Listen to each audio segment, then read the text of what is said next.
ng bayan, maasahan anumang panahon. Magandang araw po sa ating lahat. Narito ang update sa lagay ng panahon at sa binabantayan nating bagyong si Julian.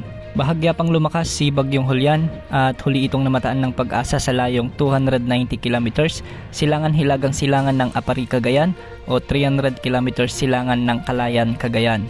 Taglay pa rin nito ang lakas ng hangin na umaabot na sa 110 kilometers per hour malapit sa gitna at pagbugso namang umaabot sa 135 kilometers per hour. Kumikilos ito ng west-northwest ng mabagal.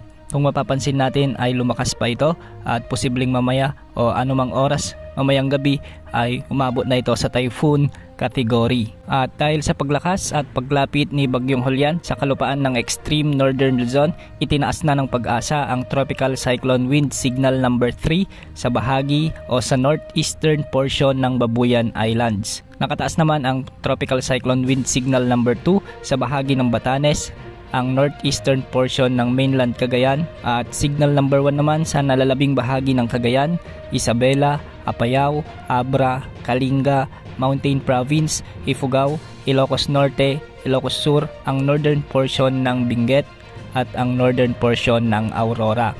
Ang mga lugar na nabanggit ay makakaranas na ng mga pabugso-bugsong pagulan at malalakas na pagbugso ng hangin, kaya maging alerto at mag-ingat po lalo na yung mga kababayan natin na nasa ilalim ng mga tropical cyclone wind signals. Base naman sa inilabas ng Pag-asa na forecast track nito, ngayon nga ay nasa severe tropical storm pa rin si bagyong Julian. Ngunit mamayang gabi ay posibleng lumakas na ito bilang typhoon category habang kumikilos ng hilagang kanluran. Bukas Lunes ng umaga ay inaasahang kikilos pa rin ito ng northwest o hilagang kanluran habang patuloy na binabagtas o habang patuloy na lumalapit sa kalupaan ng Babuyan Islands o Batanes area. Hindi rin inaalis ang posibilidad na magkaroon ito ng rapid intensification at maabot ang super typhoon category bago maglandfall sa bahagi ng extreme northern Luzon o di kaya naman ay habang nakalagpas na ito sa kalupaan ng extreme northern Luzon. Pagsapit naman ng Martes, October 1 ay nasa hilaga pa rin ito ng extreme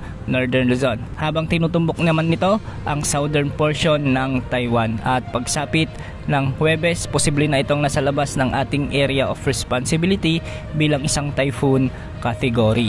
Sa ngayon ay may nakataas na gale warning sa northern at eastern seaboards ng northern Luzon. Pinapayuhan ang lahat na iwasan muna ang pamamalaot o maglayag sa mga karagatang ito dahil napakadelikado lalo na sa mga maliliit na sasakyang pandagat. Sa ngayon makikita na sa ating satellite animation ang unti-unting pagkabuo ng mata o eye wall ni bagyong Julian.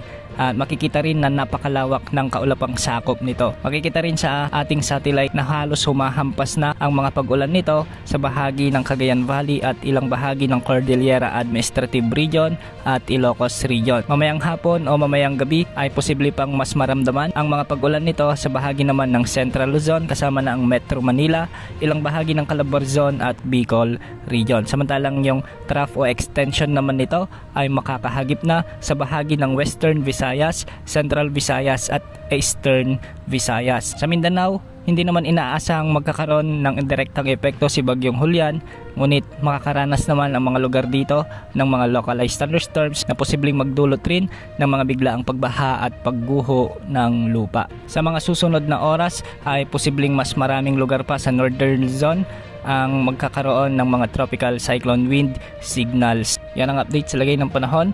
Ito pong weather update ng bayan, maasahan anumang panahon.